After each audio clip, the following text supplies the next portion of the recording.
Yep. Nope. One wrong. Let's bring in Grover Noquist. He is the founder and the president of Americans for Tax Reform. Grover, thank you so much for joining us on this Saturday evening. Were you surprised by those numbers as well?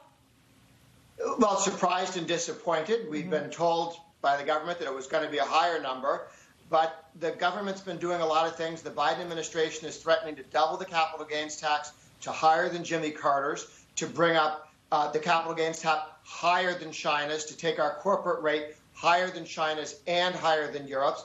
All of these things are yet to come, but markets looking at that can see that we're going to a very bad place on tax policy and certainly on spending and debt. Yeah. So is that what you attribute this to? Because, you know, I heard a couple different theories. People weren't able to get back into the workforce because they still had their kids at home. Things have not opened up yet.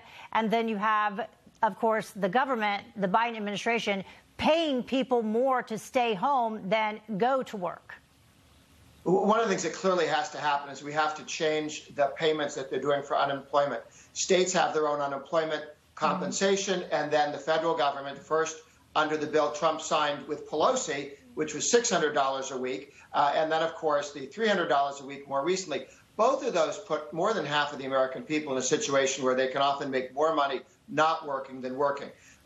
Restaurants and hotels and other businesses are finding people are not coming back to work. Some Republican governors in Montana, South Carolina, possibly South Dakota, are disentangling themselves from the federal contribution and saying, we're not going to overcompensate people who are unemployed, so do come back to work. That could solve the problem in the red states. The blue states will continue those policies that keep their people unemployed. Yeah, let's take a look at the unemployment numbers since we're talking about them. Unemployment in the United States actually went up in the month of April, with close to 10 million people in the country currently unemployed. But here's the thing, there are jobs. There are jobs out there. We've had jobs growth, but they just can't find or get people to come and even apply for the jobs that are available. There's signs all over the restaurants that there are jobs available if people will come to them.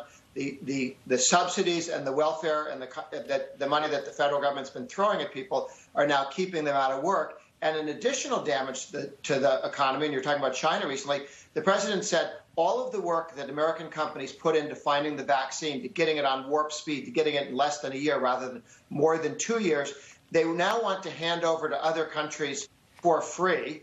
Now, how are you going to get people to invest in the next vaccine if you take away their intellectual property?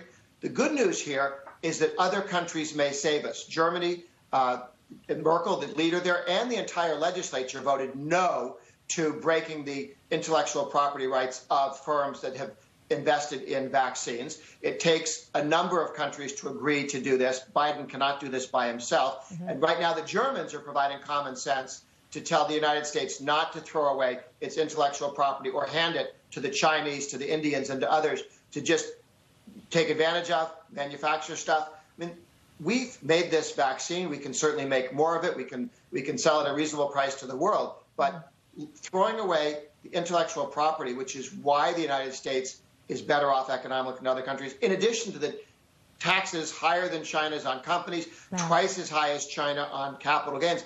This and the new death tax they're adding, the elimination of the stepped-up in basis. So if you inherit the family business, you have to pay on the day that mom and dad die. You have to pay all of the capital gains that was built up tax during their lifetimes, which can break your company in half. So it makes no sense. I mean, that's what Biden wants to do. Yeah, it's definitely not putting America first, or it's going to bankrupt America first. Grover, thank you so much for joining us. Good to be with you. All right. We got